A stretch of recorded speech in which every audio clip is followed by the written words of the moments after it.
Good evening, everybody. What a great pleasure, although the pleasure is somewhat reduced by having to follow Susan, which is not easy. But I do think the programmers deserve great credit for following the basic biblical rule of keeping the good wine until last, and starting at a very low level so you can move up. I should also, it's common now in American universities where I've occasionally taught on and off to issue trigger warnings, and there is a trigger warning here for philosophers. I will be referring throughout a lot of this to the work of Immanuel Kant, and most of you in the room know vastly more about that work than I do. So please bear in mind that my ignorance is Candide-like and innocent rather than meant to be offensive. I'm going to really speak essentially from where I am myself, right, from my own experience, from my own position. I've spent, for good and ill, about 40-odd years at the front lines of public discourse. Right? So that's what I do. I try to argue about the world for a general audience. And I've been doing that in Ireland, in the United States, in Britain, for a long time.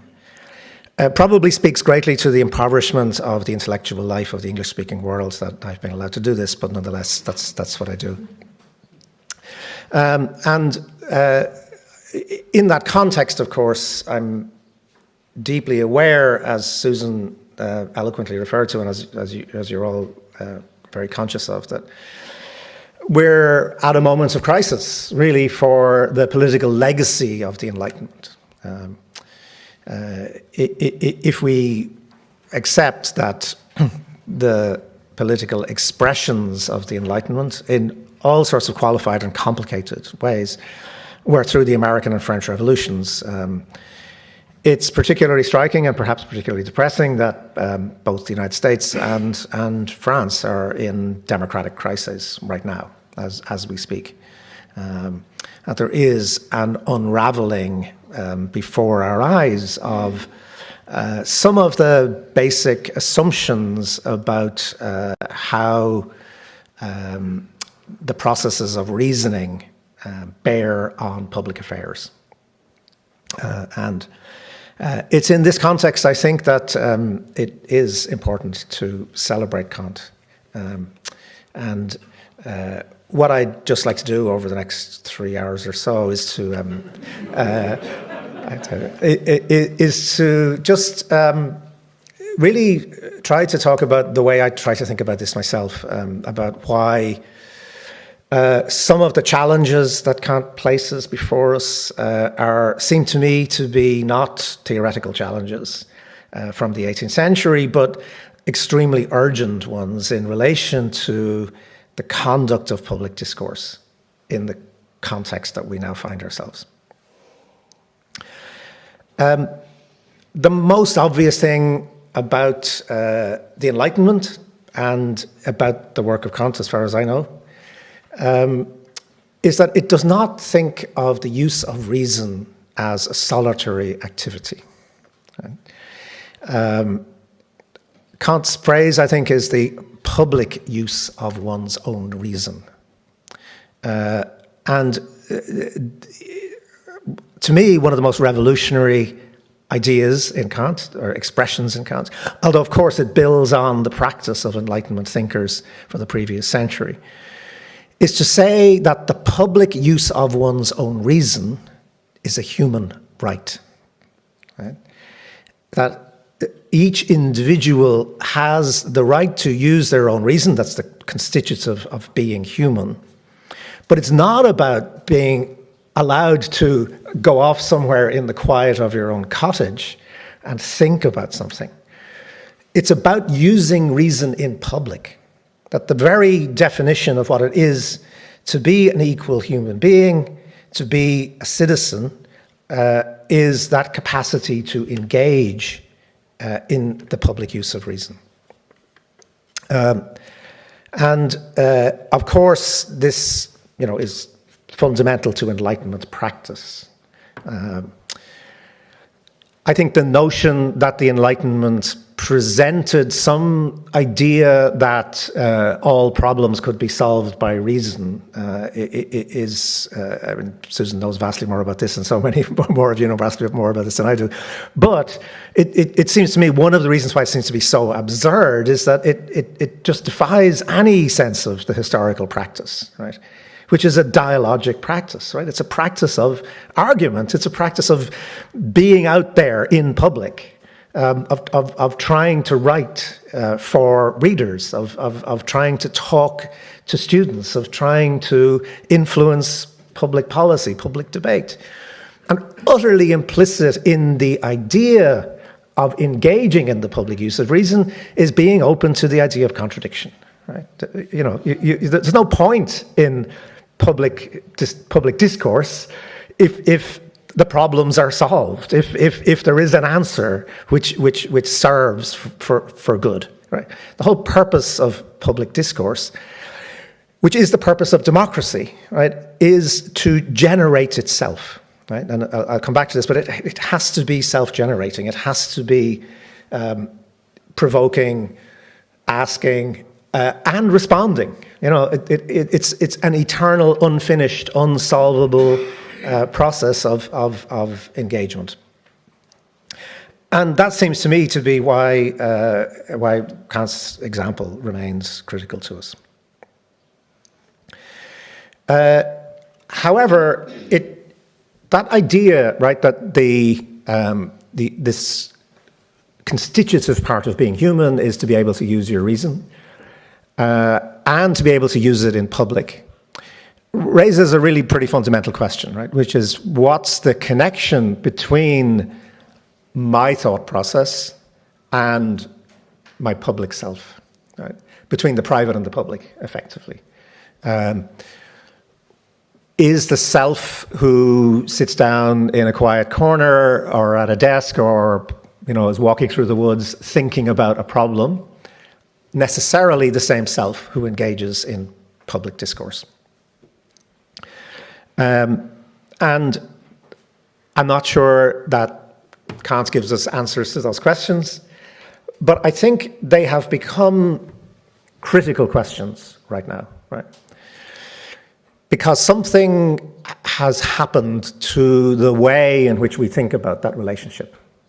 Or at least the way in which much of the public in democracies think about that relationship, which I think is new. I mean, it's always very dangerous to suggest that anything is new, but I do think something's happened, which I'll just try to unfold a little bit. So it seems to me that the critical action in relation to healthy public discourse, right, is finding some bridge between one's private self, one's private thoughts, one's own way of seeing the world, and that acceptance of a communal shared activity, right, which is what happens in public, right? What's the bridge? The bridge, and so far as I know, and again, I'm very open to contradiction, I don't think Kant really writes about this as much as far as I know, but the assumed bridge, and it does come from a lot of Enlightenment thinking, is authenticity, right? So what makes it okay for me to express myself, express my rational process in public discourse?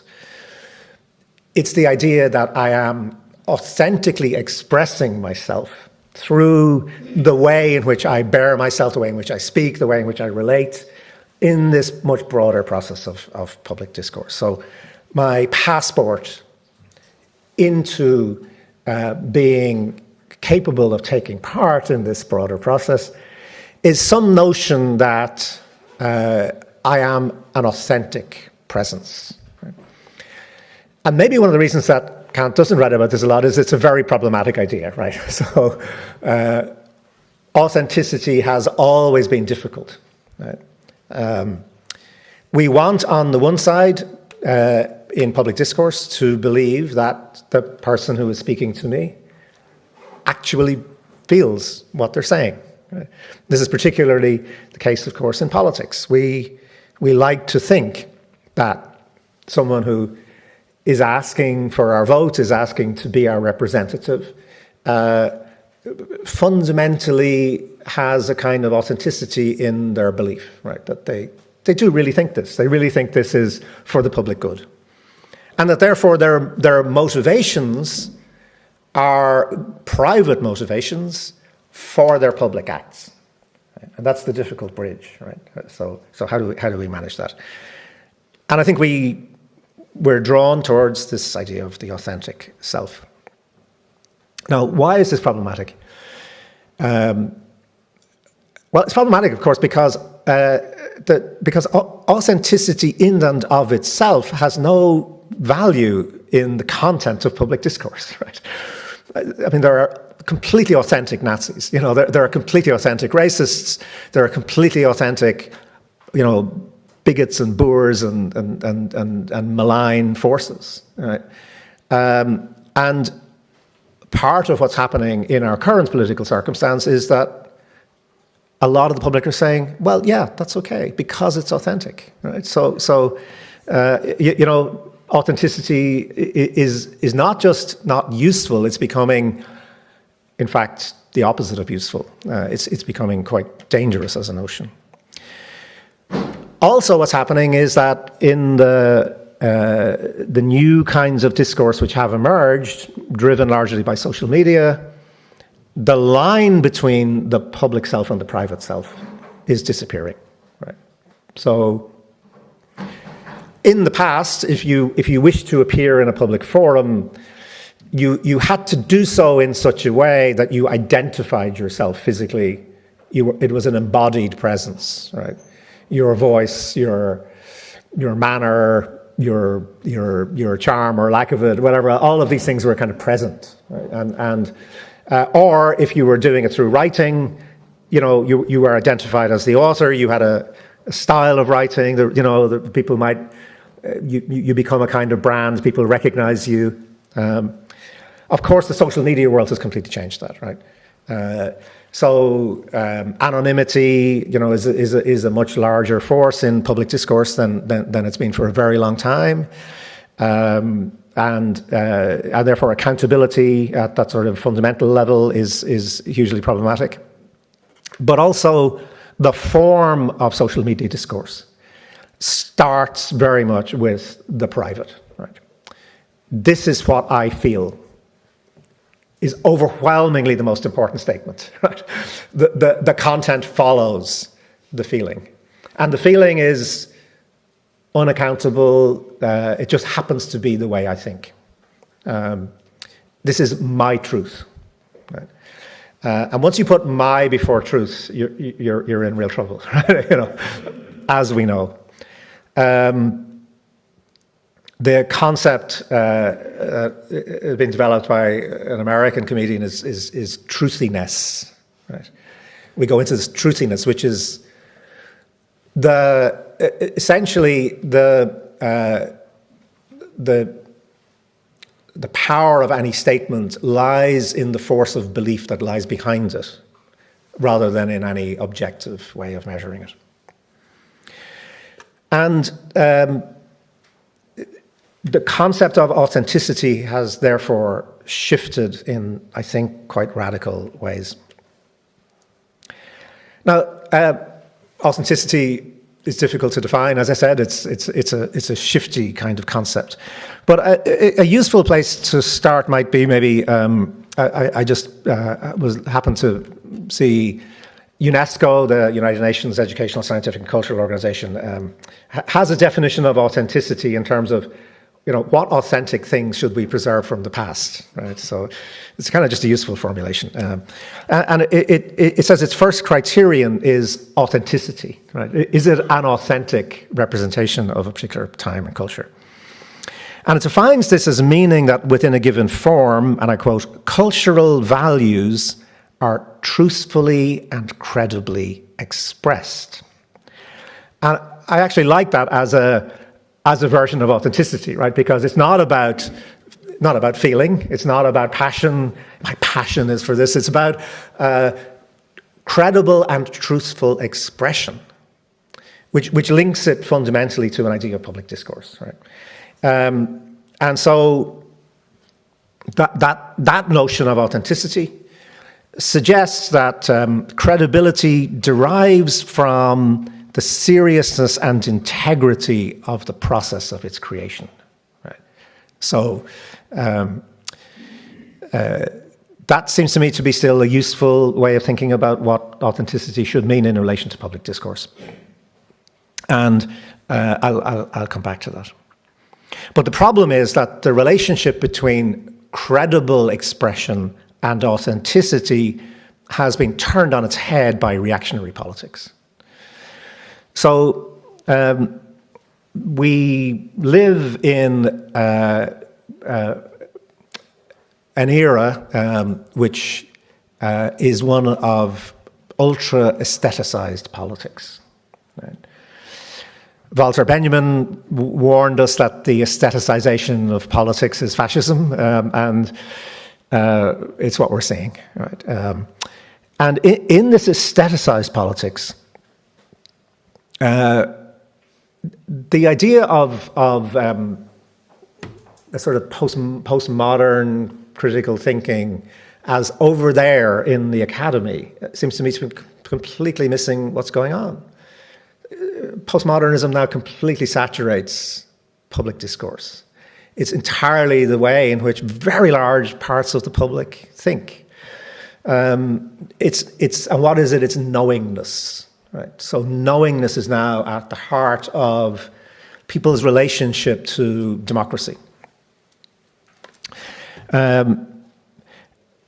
Knowingness is this understanding, which I think really started with the television age, right, where people could begin to see very intelligently. People are not stupid. Citizens are not stupid. They see, I think, particularly with television, that, oh, that person is creating a self to present it to me now.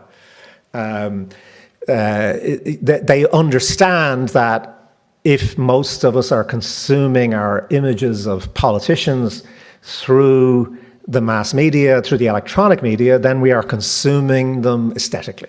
Right? That they're wrapped up in form. You know, people know, oh yeah, why did he choose that color of the tie? Why that lighting of the background? You know, I mean, they understand that every single thing is staged, right? And that knowingness is a tribute to the intelligence of the public. But it's also corrosive of democracy. And I think that this is not a new perception, because really what happens is that the public begins to understand that you can perform sincerity. You can construct authenticity. You know. It's over three quarters of a century now since David Reisman wrote in The Lonely Crowd that, and I quote, concern for sincerity in political personalities becomes a vice. And how prescient that was.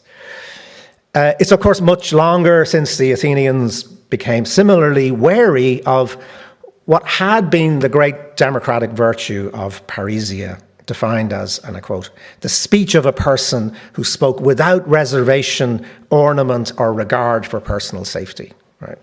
So that was a great virtue. Right? The person who speaks plain speaking. Right. The plain speaker is starts out, as far as I know, being a kind of admired figure in Athenian democracy.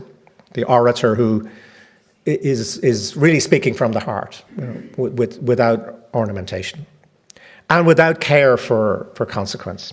That's good. But you can see that the Athenian thinkers very quickly begin to think, hold on a minute, is that not another pose? Are the really skillful orators not the ones who are capable of faking a lack of ornamentation, of you know, creating a rhetoric of plain speech, of very deliberately seeming to be, you know, just the ordinary guy, who's expressing the plain truth. They begin to understand that this rhetoric of anti-rhetoric could itself become another cliched rhetorical device. It could detach itself from its original democratic meaning, which lay in the idea that to have this quality of parrhesia, a speech must criticize someone who has the power to somehow injure the speaker. Right? So the original idea of plain speaking is that it's bloody dangerous. Right? You are speaking without real concern for the consequences to yourself. I'm saying what I think is the truth, even though I might lose my job, even though I might lose my connection, even though, in the very extreme case, I might be physically punished for it.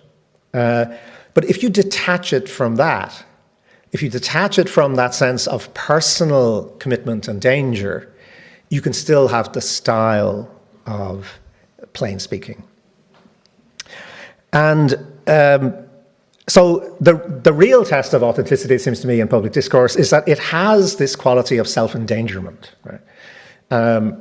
And I'm not here claiming any kind of martyr status, for journalists like myself or whatever, but, the test of a halfway decent journalist is that she or he is prepared to say something even though they know they're going to be punished for it, they're going to suffer for it. Powerful forces have been upset and are going to come after you. If you're not doing that, then and this is true of politicians too, I think, but if you're not doing that, then this sort of pose of plain speaking becomes toxic and corrupt.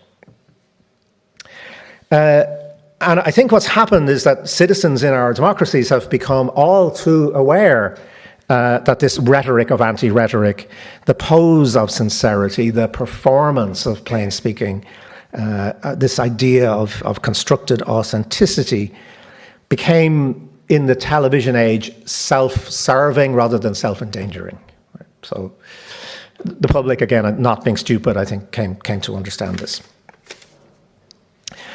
And this awareness then, I think what's really new, so I think that consciousness has probably been around for many decades, but I think what's really new is a twist on that, right? Which is voters, members of the public, citizens start thinking, well, they all try to pretend that they're authentic. They all try to fool me with their plain speaking.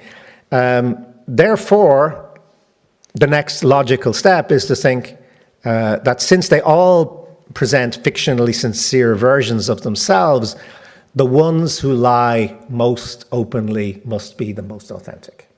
Right? That actually, what's the ultimate test of authenticity is, I don't mind you knowing that I'm lying to you. Right? There's a kind of perverse trust that's built. If you watch Donald Trump lying, it's utterly consistent, it's utterly clear. There's no expectation that his audience, his followers, necessarily believe. It's not actually about belief. It's about the fact that we know that the others will lie to you in ways that are not clear, that are not open. And this is not, I mean, you could say if you watch that debate between Trump and Biden, that Biden's people have been lying to the public about Biden's condition, whereas Trump has, in a way, has not been lying. It's completely open, and so the question then is, right, where does this leave us with this idea of credible expression? Right? So if authenticity is credible expression for a sophisticated, so I suppose those of us who are intellectuals are used to thinking about credulousness. We blame the public for being credulous, for believing stuff that we who are more sophisticated would not believe. But I think there's actually a kind of fundamental sophistication in some of this stuff, right? Which is that it's not credulous. In fact, it admires itself for being undeceived, right? I vote for Trump because he tells it like he thinks it is, and he's not really fooling me, right? Or Boris Johnson, or all these kind of characters, right? We're sort of in on it. And that therefore also produces a certain kind of pleasure for the fan. You know, they feel part of this. They actually, and I don't think those of us who oppose this kind of politics can really deal with it unless we accept that it is enormously satisfying for those who want to be part of it to feel that actually, you know, they and Trump are part of something together. And of course, this is what they're part of is, well, actually all these lies are really annoying those liberals.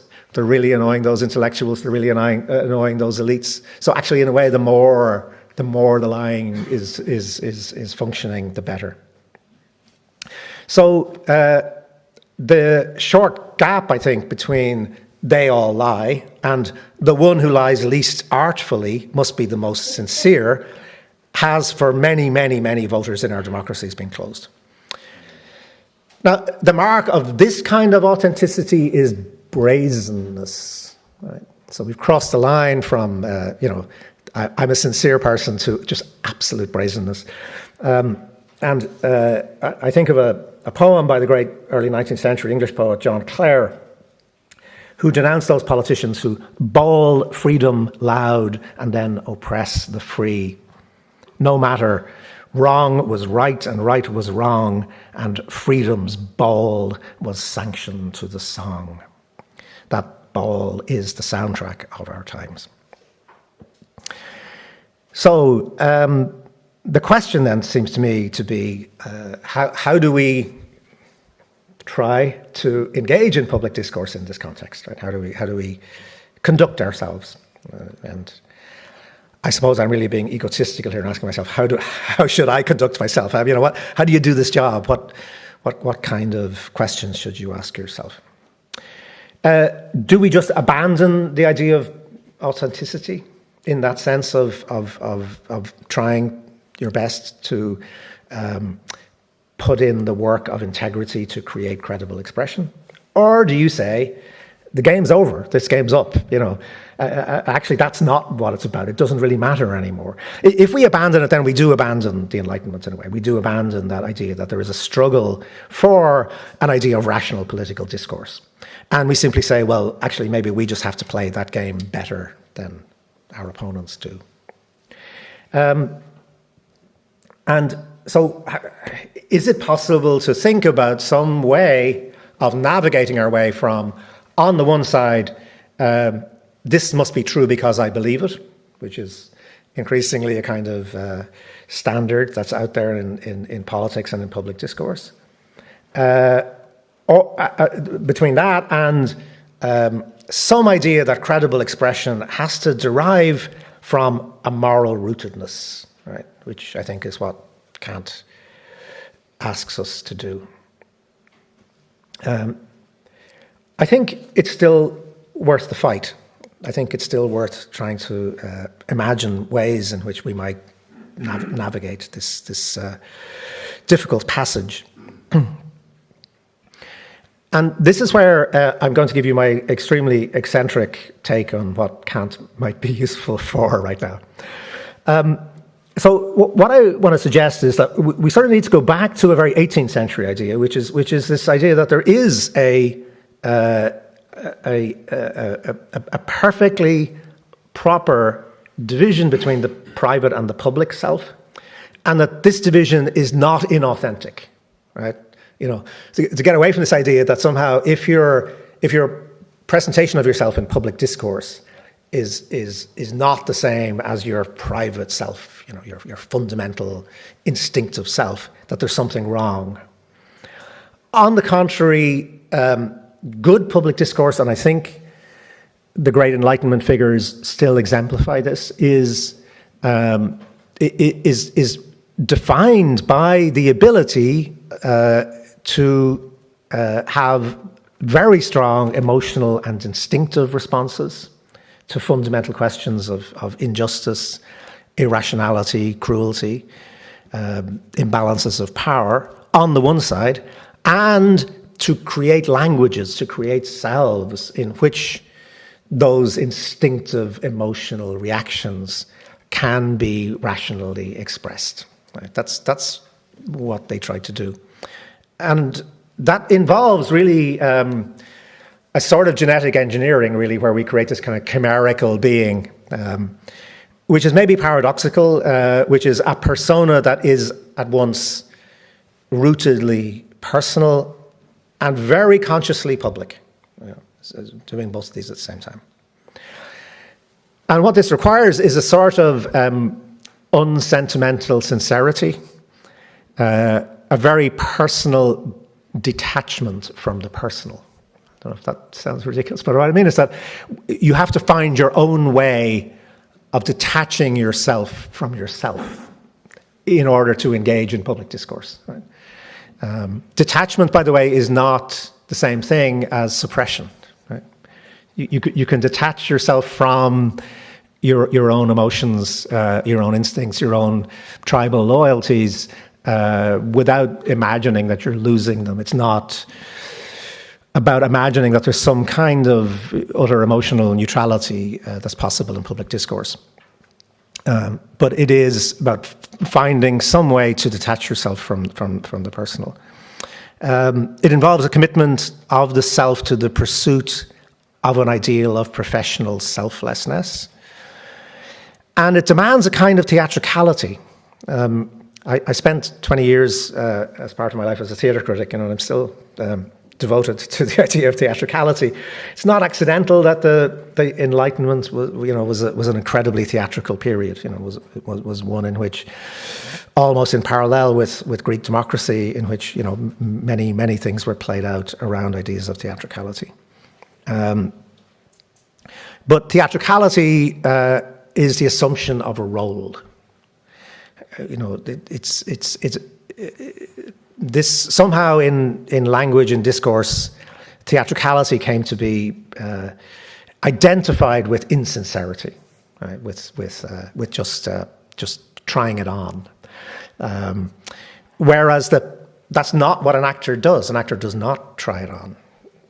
One of the reasons why actors are possibly sort of ways into thinking about the democratic citizen is that they enact roles with extraordinary integrity, extraordinary seriousness, extraordinary entering into what is this role and thinking in the most profound ways about what that might mean. How should this self-presentation happen?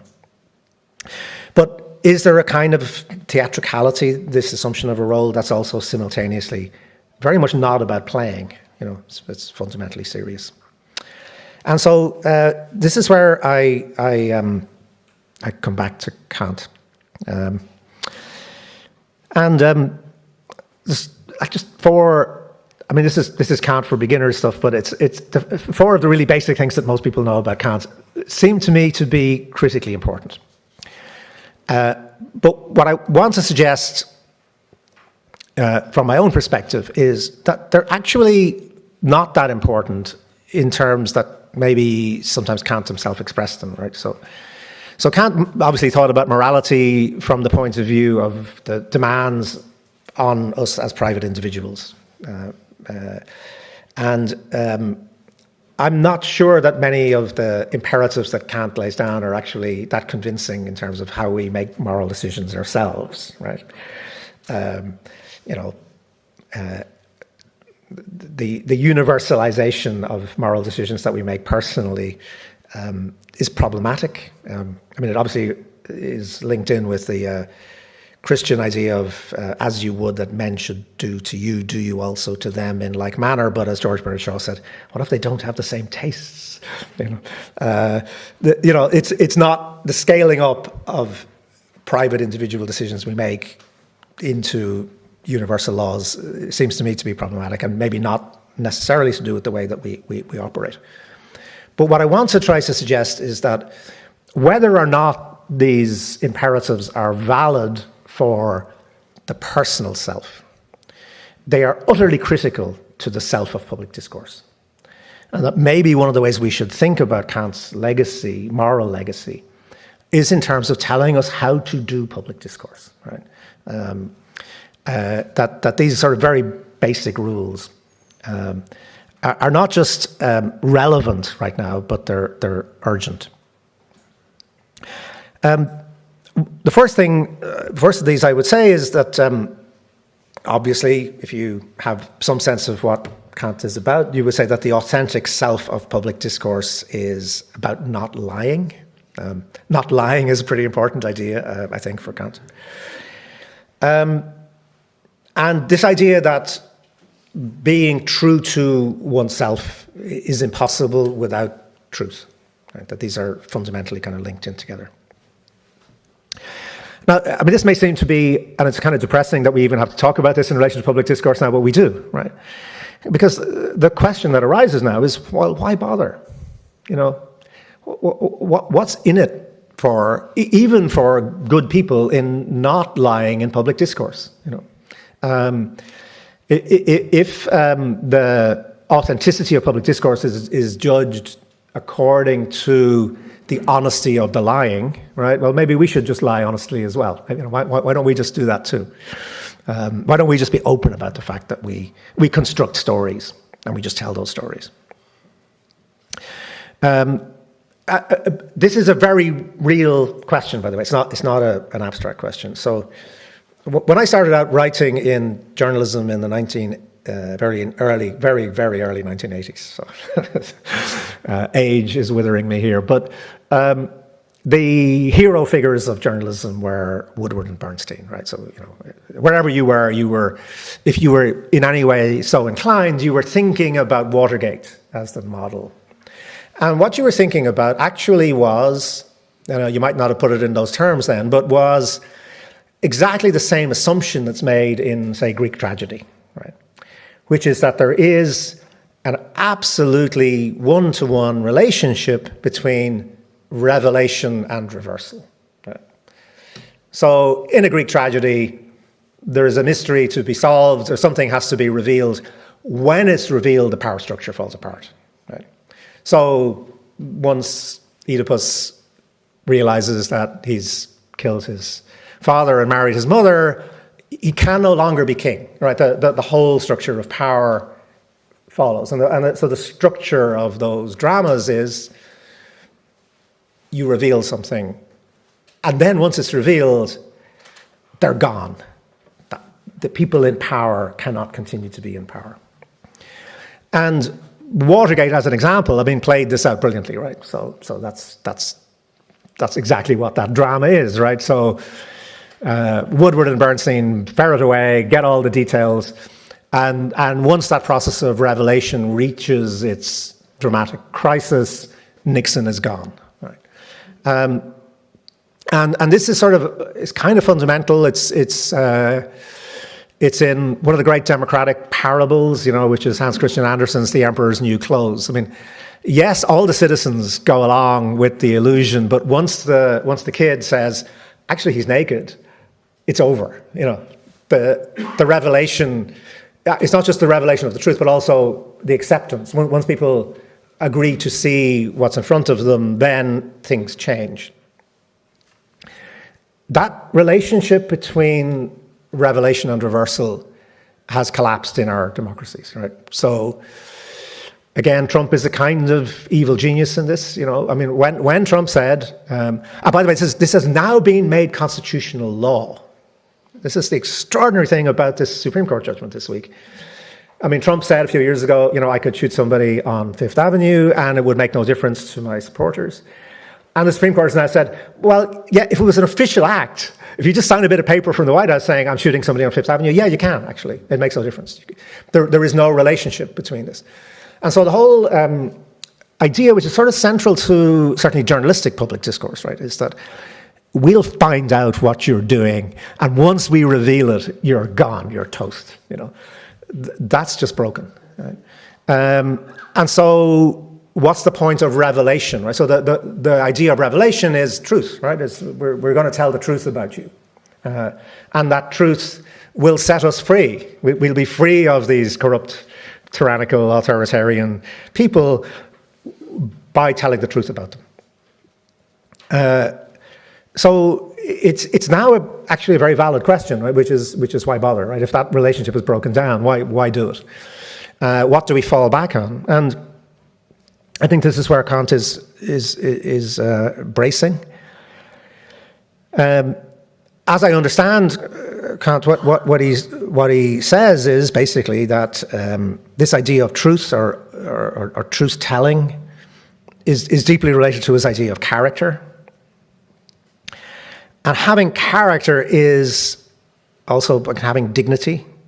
And that's fundamentally related to being true to one's own rational nature, right?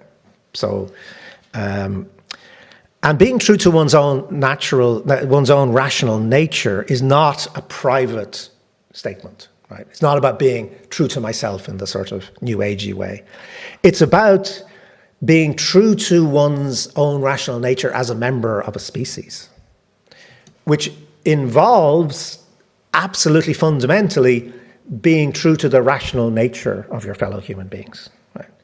That we sort of cannot be a person loyal to ourselves unless we tell the truth to others in public discourse, right? I don't think this is true in marriages necessarily or in relationships, or, I mean, lying has its virtues, but I think it's absolutely true in public discourse, right? And this is where, maybe it's a sort of I'm shifting Kant into a slightly different realm, right? But saying actually in public discourse, this stuff works.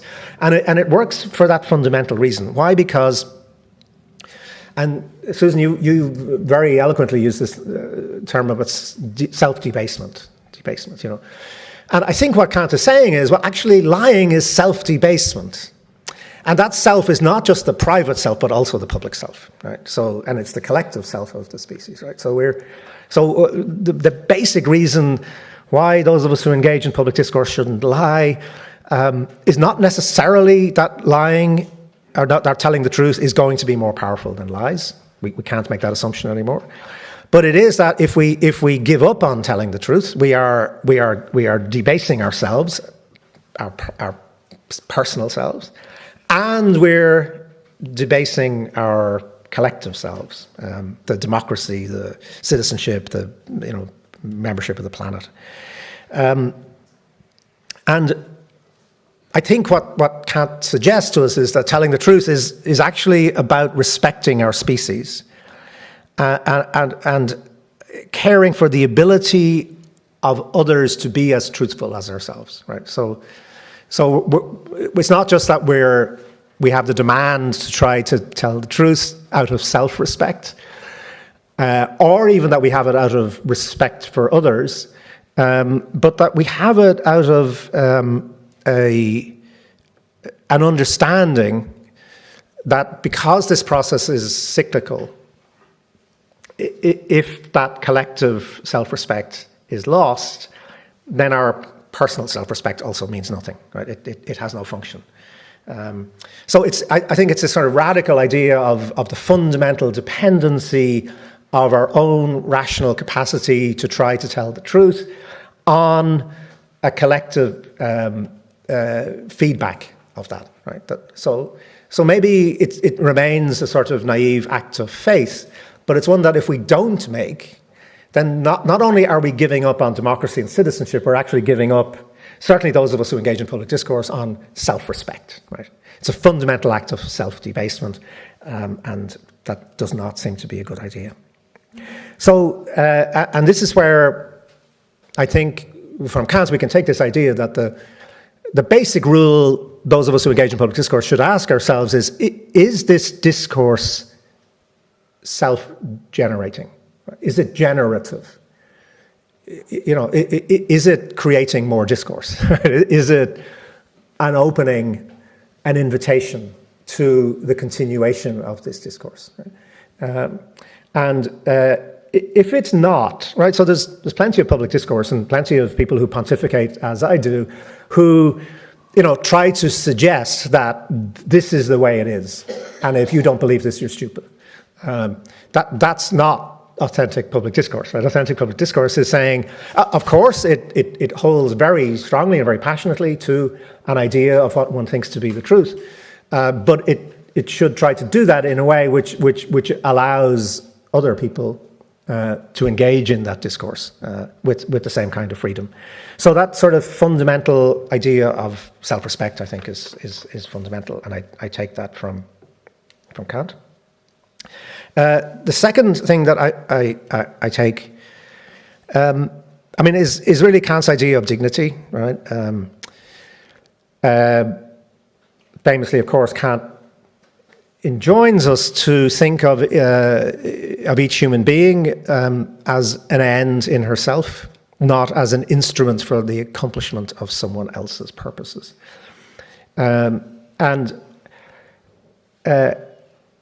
Abstract as it might seem, this should be written up on the walls of journalism schools. Right?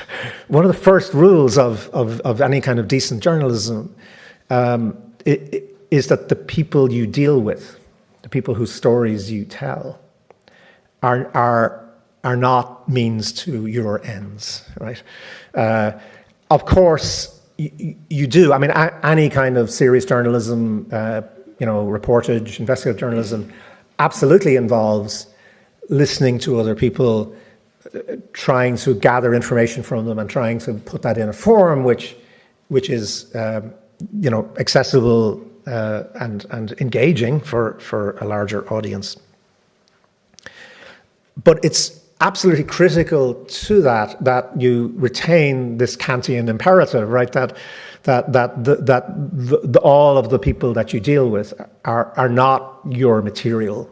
Right? They're not there to serve the ultimate ends. They exist in themselves as human beings with exactly the same rights.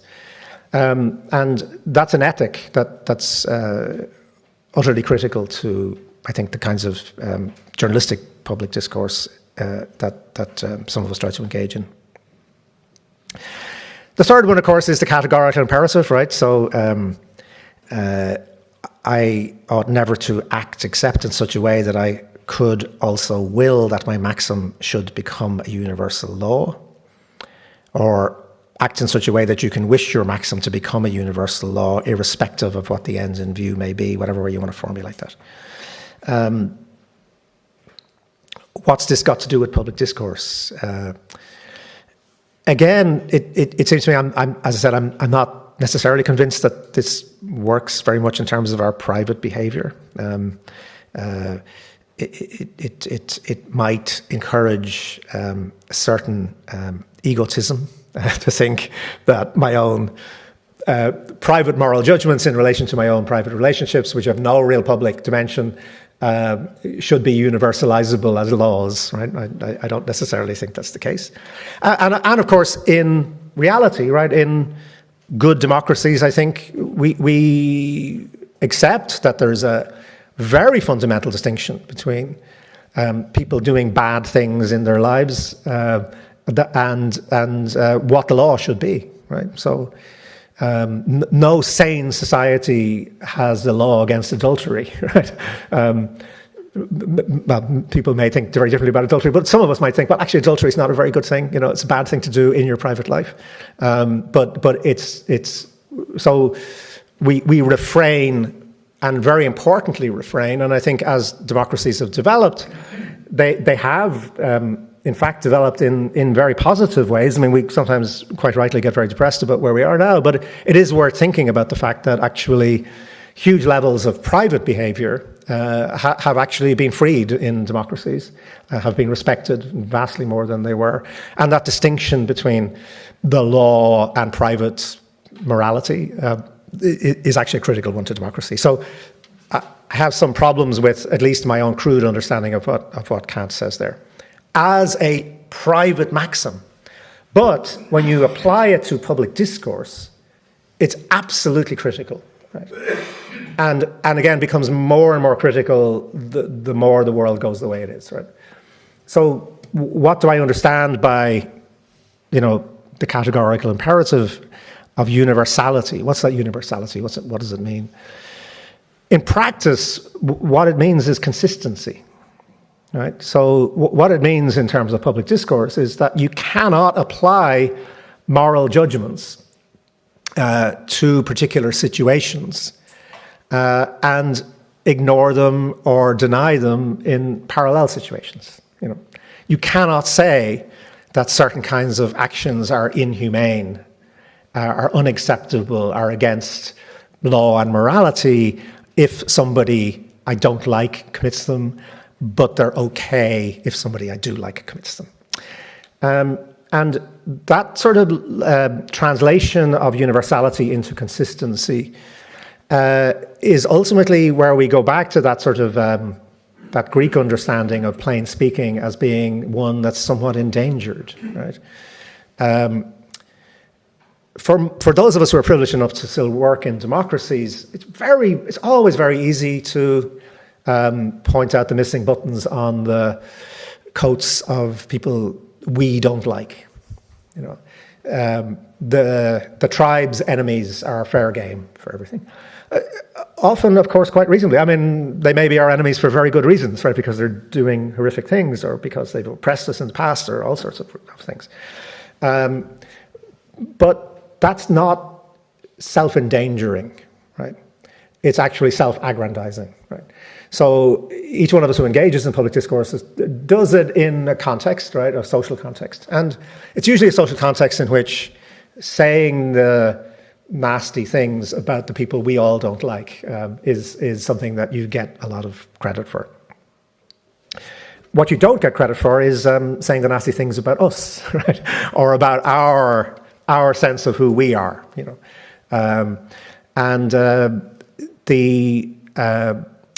this is where the appeal to the universalizing of particular judgments is absolutely critical, right? Just from my own experience, very early on in the 1980s, of course, writing about the Troubles in Ireland, you can't say that, like say, for example, one of the things that was going on was a big campaign by Irish nationalists that the British Army was shooting members of the IRA. They had a shoot-to-kill policy, and this was a really terrible thing. I completely agree; it's an absolutely terrible thing for soldiers to be shooting members of the IRA. But surely is it not actually a pretty terrible thing for members of the IRA to be shooting British soldiers? I mean that there is a quid pro quo. That actually, if you set down certain rules and certain views about how we collectively as a community should judge certain actions, you have to apply those rules to yourself.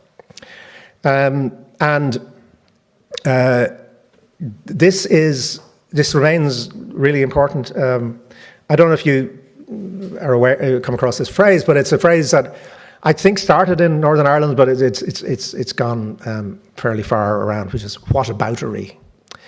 And whataboutery is a word that was kind of invented in Northern Ireland because whenever our side did something terrible and you said that was really terrible, say, yeah, but what about what they did to us? What about?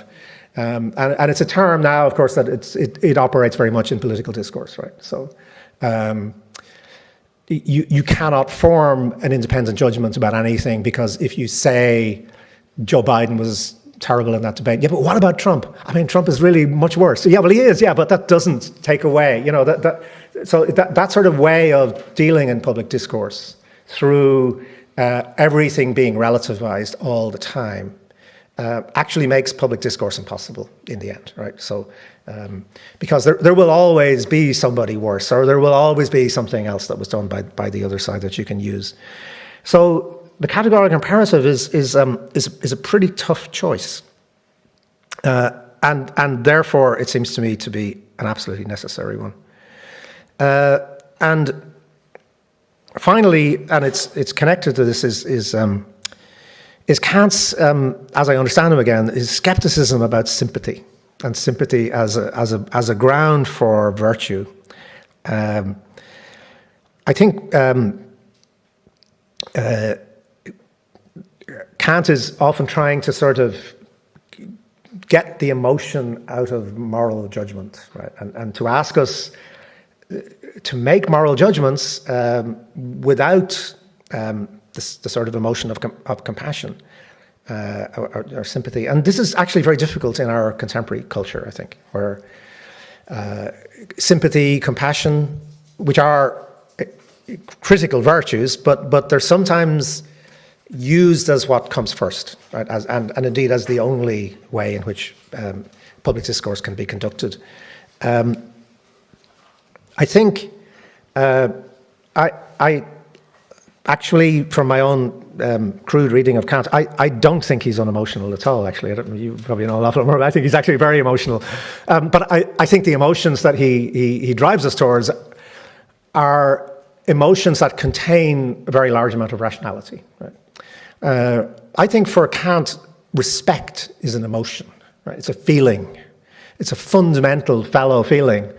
It's an act of love, right? It's our respect for ourselves, which is tied up with our respect for our fellow human beings, is not coldly rational, right? It's motivated by a sense that we must love one another.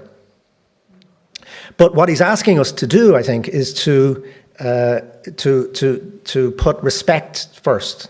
To think about how do we engage in respectful public discourse without being sucked into just an idea of who do we sympathize with, who do we have primary compassion for. Compassion is absolutely critical to all our behavior, to all our discourse, I would hope. But of course, it's also immensely dangerous because it very easily becomes partial. It very easily becomes we sympathize with those who are most like ourselves. I've seen this at a very, very basic level in my own country, in Ireland recently, where there's been debates about immigration. There's a lot of inward migration into a country that never had much inward migration before. Ukrainians came in huge numbers, really vast. I live in a village in the west of Ireland where there are 200 natives and 400 Ukrainians, and there's been no problem at all. Right? Why? Because the Ukrainians came in on a story about compassion, right? On an understandable story about why we should feel sympathy for them. And of course, they're white and Christian and all that. Small numbers of people of African origin move in and they're alien, because people have, you'll find that people saying, I don't know who they are. I don't know, where are they coming from? Why are they here? And you see in these really obvious, immediate ways, the limitations of sympathy. Actually, you come back to Kant saying, actually, sympathy, it's absolutely necessary, but it's not a great guide for thinking about how we should do public discourse. Right?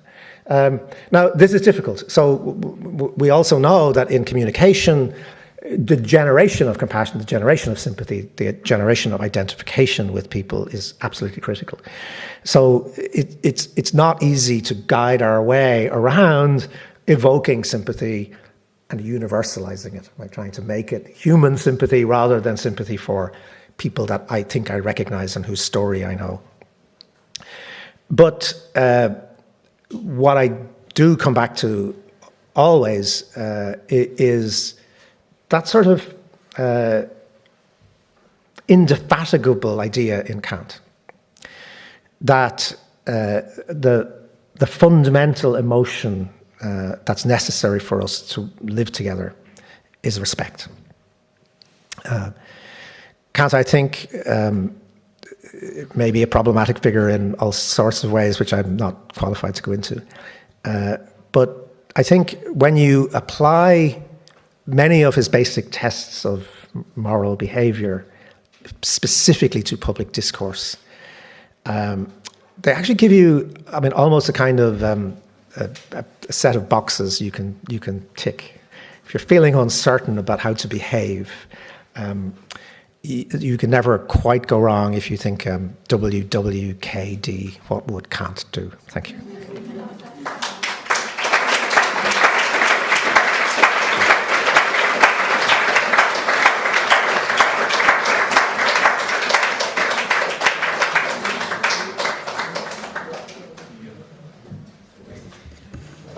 Well, there's nothing more music to the ears of a Kantian than the political writer whose articles I most wait for telling me that Kant actually helps you. think about public discourse. I have some questions, but Eva Illouz raised her hand first. No, go ahead. Go ahead. Thank you so much, Fintan. You gave Sorry, wait for the mic. Thank you so much. You gave us a lot to think about. I loved your idea about the personal detachment from the personal. It was one of the many brilliant ideas here. I was just wondering, you seem to use sincerity and authenticity interchangeably. I come from a kind of scholarship where these are very different, you know, and we can go back to Lionel Trilling distinction on this, but it seems to me important to note the difference. So sincerity for me has to do with the pragmatics of language. It is pretty universal that that words indicate something about your intentions. Yeah. Authenticity, on the other hand, depending on the historian you read, whether it's Dror Warman or Jackson Lears, is an ideal of the self that does not concern language as such and the use of language. Authenticity is an idea that really only the private and the personal have the true reality. And then after that, you have techniques to develop and to entrench the reality of that personal. For example, psychoanalysis. This idea that you're going to discover your true self is a vast technique of authentication and production of authenticity. So much so that, in fact, authenticity, I think, completely overpowers or subverts the idea, the distinction between truth and lie. And I will just finish with this example. About 20 years ago, there was a woman, and she was one of many, who wrote a false memoir of her childhood, claiming she was Jewish, went through the Holocaust, etc. And it was a huge bestseller. When it was found that it was all fabricated, so she said, but it doesn't matter. It was my truth, exactly as you said. I feel Jewish. I am Jewish. I feel Jewish, and this history is very much mine. So in a way, she was overcoming, subverting the very distinction between lies and truth, because the world of her fantasies, desires, emotions, her inner world, has now taken the reality, a reality. So it's really, I think, the public self that you described has actually become, it is the public self that has become unreal. And it has, all of it, it's the very fact that we have a public self that has become suspect of being intrinsically false, but as a public self. Yeah. So that's all. I just wanted to point that I think, sincerity and authenticity point to slightly different things. I think Leah had a question? Yeah. But Finn, do you want to respond to that first? No, I completely agree. And I know it's a very tangled history of trying to parse these terms. I probably should have just left sincerity out of it completely, because it's not a synonym. But I was interested in that sort of UNESCO definition of thinking about authenticity in culture as credible expression. So it's a very different idea of authenticity, I think, which is maybe closer to the idea of sincerity, because it is linguistic in the very broadest sense, so yeah, what kind of bothers me is the idea of credibility, at the heart of that. So because authenticity is used to establish credibility in politics, but pretty much everybody is now aware that it's a manufactured authenticity. So, this is the crisis, I think. Leah. Yeah, thank you. I really liked what you said, and I really agree with it. But teach to my students a lot of what you were saying in the same spirit, but there has been one challenge over the years that has come from my students, which I found really hard to actually answer, which is that this comparison with the way in which Kant thinks about public reason and the public sphere no longer holds, because when Kant was writing about the public sphere, it was subversive. Power was held by the church and by the monarchy and by the Ancien Regime, and these sites, you know, the café, the literary, all of these sites were subversive sites.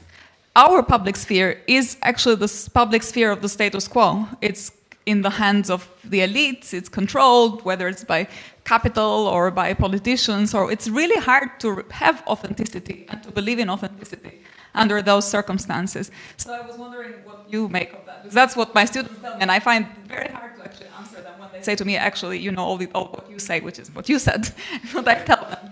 They say, yeah, that all sounds great, but this is just not what we have anymore. And how do we get out of what we actually have? I suppose the first thing I would say is that there's never been a public sphere which was free of power. You know, gender power, economic power. I mean, even in sort of idealized Enlightenment structures, which are, you know, of course, that public discourse is immensely thrilling, but also it's, you know, immensely gendered. It's, you know, it is still in many ways an elite pursuit. You know, vast numbers of people are not literate. Vast numbers. That's even within the countries in which the Enlightenment is unfolding. So, you know, I would say they may be idealizing a past in order to be excessively pessimistic about the present. Right? So, you know, I would say these questions of power and entry and access and voice have always been there and are still there. But I'm not entirely pessimistic about it in that I maybe because I don't believe that there's ever been an entirely free public discourse, that I don't believe that there's not aspects of it that can be free, that there's not within public discourse still many places, I think, in which it can happen, that are reasonably uncontrolled. I mean, there are still public institutions, there are still you know, there are still newspapers, you know, there are still universities, there are still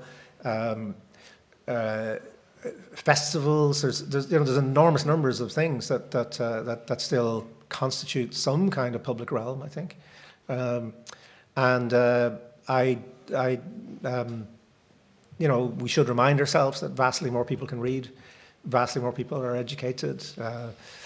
The voices of women, although they're still not at all equal in public discourse, are heard in you know, much louder ways than they ever have been before. So you know, I think it might be a bit of a cop-out to say, well, it's impossible now, right? It's tough, but being tough does not mean impossible, and maybe it's always been tough. Right? I have 5 people on my list in the following order: Philip Kitcher, David Bell, Carlos Frankel, Ben Zachariah, and Glenn Most. And I think that will probably do it for the evening if you want to have a glass of wine and listen to some music. But if somebody's dying to say something after those 5 people, we can reconsider. Philip is next. Yes, thank you, Fintan. The first thing I want to say is I think that Eva Manus was right in sort of in her view that there is this very important philosophically different notion of authenticity. Yeah. But what I took you to be doing was this: adapting notions of authenticity to the context of public discourse. Yeah. And in that context, what happens is that the performances of the public self, if that self is authentic, are those that would be the performances of the private self. So, as it were, the connection between authenticity and sincerity is that the authentic speaker is always sincere. Now, you can fake authenticity by taking on a role, and one way to do that, if you want to appear authentic, is to speak very loudly and very quickly as if you're just shooting off your mouth. And that, I think, is part of the Trumpian attraction. Yeah. But actually what interested me most was the idea of a kind of theatricality in which authenticity itself becomes a role. And I was first puzzled by that, because the initial thing I wanted to say was the authentic person is just so innocent, so untempted by anything, that just when that person goes into a public discourse context, he or she just lets the private self shine through. But then I thought better of it, because there are temptations in the public context. The public speaker wants to reach a large audience, and also has particular passions, private passions, and sort of ideas of what would be good, etc., etc. Now these can get in the way. So the role that is assumed is one that's carefully monitored. So the authentic public self that is manufactured is one in which the speaker is constantly striving to push aside the partialities of feeling, Kantian theme, making exceptions of particular individuals, another Kantian theme. Okay, now what this means, I think, is that there's a very different conception of as it were, the manufactured authentic self. It is, I think, in a Kantian sense, a kind of ideal, because it's something that should regulate our conduct, but we probably can never achieve, because it means a certain kind of reflection on oneself and what one is doing that always puts the reasonable, the true, the good first. Okay, so I mean, there's a sense that there's a kind of hyper-moralism here, which is often associated with Kant, but it comes, I think, from these genuinely Kantian sources. Yeah. And that is what I think is utterly lacking in Donald Trump. I mean, the passions, the will to make exceptions are there from the beginning, and he generates the illusion of authenticity simply through the speed and the emphases he gives to his speech. Yeah. So I wonder whether you'd agree with that. Very much so. I think you put it brilliantly. You know, so I'm not going to repeat what you've said, because you said it extremely well. I do think the new element in this is the collusion of the audience. So you've spoken about the theatricality of the self-presentation, which I think, you know, has always been there in some form. I think what begins to kick in more recent times is the hyper-awareness of the audience of the forms of self-presentation, of what's going on. And therefore, a sort of a collusion. But one of the things that has struck me, so I think I was writing about this recently, that there's a sort of perception among progressives that fascists don't get humor. And one of the things that's been really interesting is to watch the way in which people like Trump, Boris Johnson, Meloni. So, and if you look at Meloni tweeting on the morning of the election a photograph of herself with 2 melons, you think, it just can't be true. I mean, it just can't be, you know, that she's playing a sexist joke on her own body and her own name, and, you know, but it's, you know, there's so many layers of collusion with an audience. You know, I'm so smart and you're so smart that we both know that this is a terrible joke that we're playing, and it will really annoy the people who don't like us. And, you know, is this sort of kind of creating collusion through bad comedy, I think is new. And you know, I mean, Boris Johnson is a really good example of that. I mean, he's had his comeuppance and his project has, but you know, I mean, Johnson genuinely, I mean, Johnson's hair was quite neat, you know. So only when he's going into a television studio or he's going on a podium, he you know, why? Because, you know, it's a signifier for the audience that I'm playing an untamed, unprepared guy who's just, as you say, just talking off the top of my head. All this stuff is just me, you know, and it's all prepared, it's all worked, you know.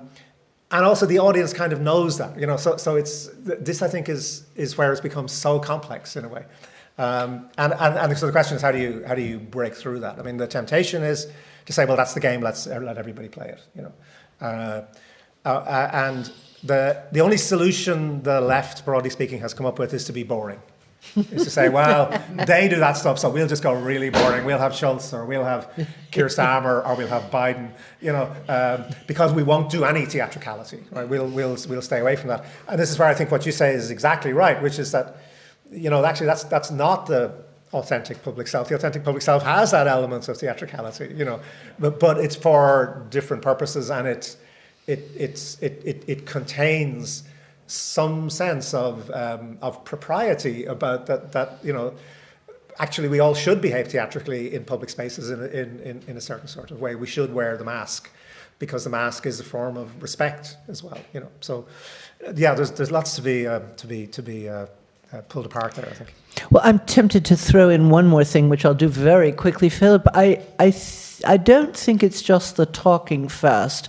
I think Fintan is absolutely right about the collusion and the knowingness, but I think there's another feature that hasn't been brought up, and that is that I think people like Trump and perhaps Boris Johnson, I don't know, they give people permission to be the worst they could possibly be. That is, they validate a view of human nature that we're all really, you know,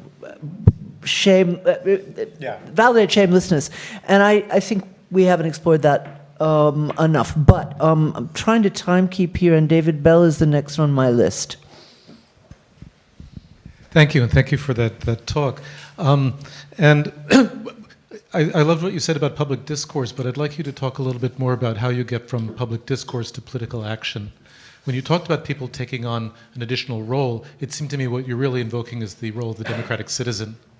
But that can be actually a little tricky in Kant. I was wondering if you could actually talk about that in relation to Kant. Kant is in favor of republics, but when in his most famous writing on public discourse, he doesn't talk about people speaking as citizens. He talks about people speaking as scholars. Yeah. And there's a certain acceptance there that people will talk, but then the monarch may decide, right? So I think Kant is actually, you know, somewhat limited in how much of a guide he can be to present day politics. So how do you bring in the role of the democratic citizen as opposed to simply the person who can speak authentically in politics? Yeah, it's absolutely great point, you know, and you're, I completely agree with you. And of course, this is the luxury that Kant has, isn't it, in a way, which is it's possible to imagine a field of public discourse which is, generally speaking, people like himself, right? And, you know, that's fine. So, of course, it's not then just about the sort of mass democracy and what that brings in, but it's also about ethnic diversity, religious diversity, cultural diversity within our societies, and again, and how do people present themselves both as citizens and as members of groups to which they belong. So that remains extraordinarily difficult. I mean, the only real answer I have to it is power. You know, that really the only thing we know that works, right, is treating people like adults, actually. And that's not about talking to them as adults. It's about giving them power. You know, how are people adults? They're adults when they get to make choices. They get to make decisions. And, you know, well, you know a lot more about this than I do, but one of the fundamental problems of our democracies is that they're still operating kind of 19th or early 20th century versions of how democracy works, of how representative democracy works. Even though the levels of education and the technologies have created vast opportunities, you know, for democracy to be done differently, for people to experience citizenship. One of the impoverishments, I think, of a lot of contemporary democratic life, of course, is also the loss of large-scale civic society organizations. I mean, how do people learn how to be citizens? They don't learn it in the abstract, right? They learn it by being involved in the women's movement, by being involved in their local community campaigns, by being involved in political parties, by being involved in trade unions. You know, so civic society is not just a sort of aspect of democracy, it's also, I think, absolutely the training ground of democracy. So to me, the key question is obviously labor unions have been hammered. We have enormous problems in relation to mass membership political parties. America's a bit different because they never quite were that, but if you look at Britain, for example, I mean, it's not that long ago since the Labour Party and the Conservative Party would have numbered their members in millions. We've seen, well, one of the ironies is that in a desperate attempt to remain relevant, political parties have been allowing their members to vote for leaders, which was never allowed before, which is actually becoming grotesquely undemocratic because they have so few members. So even just that sort of basic lifeblood of democratic engagement, of being involved, of learning how to speak in public, and I think we all know this from our own lives. We know it from our parents' lives. I mean, how did they get the confidence to be citizens? Maybe it was speaking at a local women's group, or a labor dispute, or something that people were actually involved in, and of course the great movements, the civil rights movements, all of those kinds of things. So one thing that Trump got, and he's a horror, but he has to be given credit for his instincts, which is he's recreated some old forms of doing democracy, like the mass meeting. Democrats gave up on. I mean, who the hell is going to have a rally? I mean, and you think about Obama with everything was behind Obama, all the sort of enthusiasm, all the engagement, and then he just kind of goes to the White House and that's it, and he'll come out to campaign when there's an election, but nothing in terms of bringing people together. If you listen to people who love Trump, what they talk about the experience of going to the rallies, talking to each other, meeting each other. I met a guy and he's a doctor and I'm only a plumber, and but we're all wearing our MAGA hats, and this is dangerous stuff, we know. But if progressives and the left give up on that sort of whole sense of engagement, I think then we're killing that element of democracy. It's not a very good answer, but it's really the only one I have. Carlos Franco. Yes, thank you. So let's say that your reconstruction of Kant's normative case for being truthful is correct, right? Yeah. That we have this moral obligation to tell the truth because we have to be somehow loyal to our rational or species self, loyal to humanity in us, and when we deliberately lie, we are debasing ourselves, we are debasing humanity in us. So let's say this is not only a correct interpretation of Kant, but it's actually a moral truth, let's assume. So I guess my question is, how do you make this moral truth politically effective, which I take it is your ultimate goal? You actually want to change things, right? So let's say you show up, at a MAGA rally and you courageously speak up after Trump's, a series of lies, and you tell him, you have been deliberately lying, you have debased yourself, you have debased humanity in yourself, and so on. It will probably not have a huge impact on him, right? So how do you prevent this from becoming an exercise in futility? And I guess it does not have an impact on him because he does actually not acknowledge the fundamental norms that you're appealing to, namely truth and morality, because he is driven by a concern for maximizing power, right? And telling lies is a perfectly adequate means for achieving that goal. And so, how do you peer through to a demagogue who does sort of not play by the same rules, right? You can somehow, decry his moral corruption and so on, but it seems that in the end it will remain politically ineffective, right? Thank you very much. Great point. So first of all, how do you influence the demagogue? You don't, right? So there's absolutely no point. I mean, turning up at the Trump rally and shouting "you're a liar" is, it's going to get you beaten up, but it's probably not going to achieve anything else. I think what the Kantian imperative points towards is doing it for its own sake, first of all, right? Because of those other reasons, which is that there is an imperative to hold open a field of discourse in which we try our best to be truthful, and just because something is not immediately instrumentalized does not make it invalid. So in a way, I'm sort of arguing that we do this selfishly, right? There's a kind of selfishness to it, which is just, I would feel pretty shitty if I was engaged in that lying, right? It's something I need in order for myself to continue to operate at all within this sphere. I have to at least feel when I go to bed at night, well, I did my best to try to be truthful and accurate about what I was saying. and feeling ashamed. I mean, I don't know if you do this work. I mean, if you get something wrong, I mean, you feel so ashamed. I mean, really deeply ashamed of it, and that's a really good thing, right? So I think it has that value in itself. The only other thing I would say about it is that, it's not so much that you're trying to influence the other side. You're actually trying to influence your own side, if you like, the democratic side, because. I mean, the great thing about the Kant thing is that these imperatives are also burdens on oneself and one's own community, right? So what we know from contemporary reactionary politics is that the more we concede to it, the more it wins, right? So the more we adopt its rhetoric, the more we adopt its tropes, and try to sort of take ownership of them, then voters quite reasonably say, actually, I prefer the original to the copy. Right? I prefer the full-blooded thing to the weak, adulterated version. And that's what's been happening all over the democratic world. So this applies to lying, right? So the imperative here is primarily not about what we say to Trump or his fans. It's primarily what we say to ourselves, right? Which is, so the imperative here is that we don't lie. We don't lie about ourselves. We don't lie about our own machinations or the ways in which we are doing politics. We don't pretend somehow that we have simple or simplistic answers to complex questions. We don't avoid subjects because they're awkward or difficult. And I know, of course, political campaigns will do some of that anyway.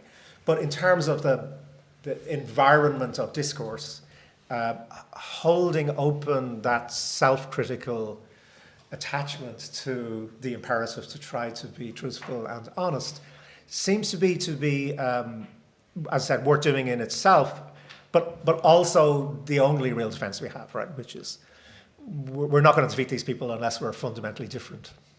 And not lying actually is a pretty good source of differentiation. Ben Zachariah. Here in the front, right here in the front. Thank you. I was going to try to connect three notions that I was quite fond of here. One is the collusion of the audience, the other is that of the public sphere, and the third of authenticity.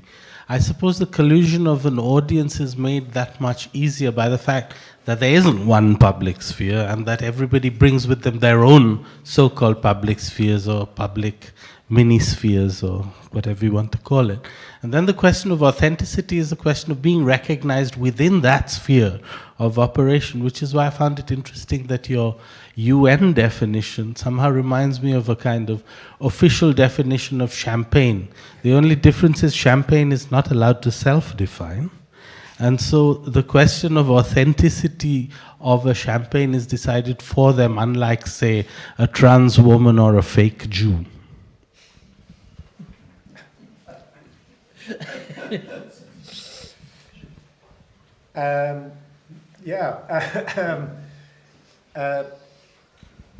I mean, I would defend the UNESCO definition in terms of the bit that I was trying to pick up from it was going back to credible expression, right? So it seems to me that authenticity is actually not about what one is or what a thing is. It's about whether it credibly expresses something. Right? And now, what it expresses, adding us to the whole questions of credibility are difficult. But I suppose what I'm simply trying to do is that we have to recognize, first of all, that idea of credible expression has become, and it goes back to your point, if I say, well, I really feel I'm a Holocaust victim, and I feel it really powerfully, or whatever identity I choose to take on. I mean, those are things we have to recognize as parts of the contemporary reality. But we do also need to say that expression itself is not enough. It's the credibility of the expression, right? And so we have to develop basic standards of credibility, which is which are evidence-based, right? You usually go back to old-fashioned stuff like, well, to take the example of the champagne, well, is it from Champagne? Well, if it's not, it may be, very nice, but it's not champagne, right? There is still a distinction, I think, which we have to try to preserve between evidence-based credibility and the credibility which comes from the mere force of expression. I'm not suggesting for a moment that that's easy, but I think the alternatives, if we give up on that, are much worse. Well, I always like to hear Glenn Most's questions, but he seems to want to waive his turn. Would people prefer me or why? You, definitely. How about a bit of you? How about a bit of you and then wine and music? Because we do have musicians waiting for us. It's not just that wine is waiting for us. I can say my two questions very, very briefly. Please. And then we can go. Please. And then, but say him in the mic, please. Thank you. Wonderful talk. Two brief questions. First of all, you've shown how much work has to be done to protect and strengthen the public discourse. I see another possible conclusion that the public discourse does not exist anymore as something fundamentally different from private discourse. We're talking about something that was invented in the 18th century and that in this form no longer exists. And I think that rather than trying to save something which used to work and doesn't work anymore, we should try to deal with the situation now in which public discourse of that sort, in its difference from private discourse, doesn't exist. The second question is ultimately your argument for truth-telling was in terms of self-respect. This is because we're telling the truth to people who are members of the same species and have the same.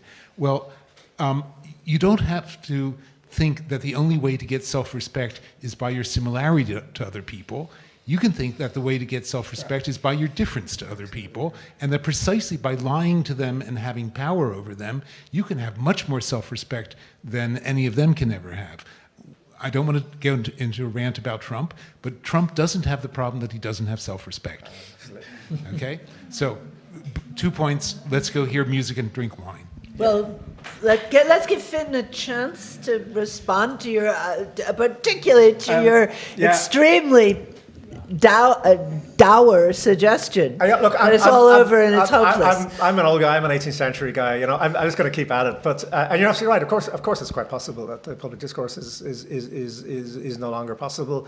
I think though, if we draw that conclusion, it's a self-fulfilling prophecy, right? So it just disappears.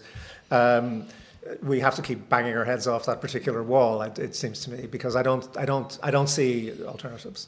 And I'm not convinced that public discourse does not still exist. I mean, just very briefly, if you take the example, let's just take two very brief examples. Let's take same-sex marriage. Did not exist as a concept that was discussable in public for forever and until very recently.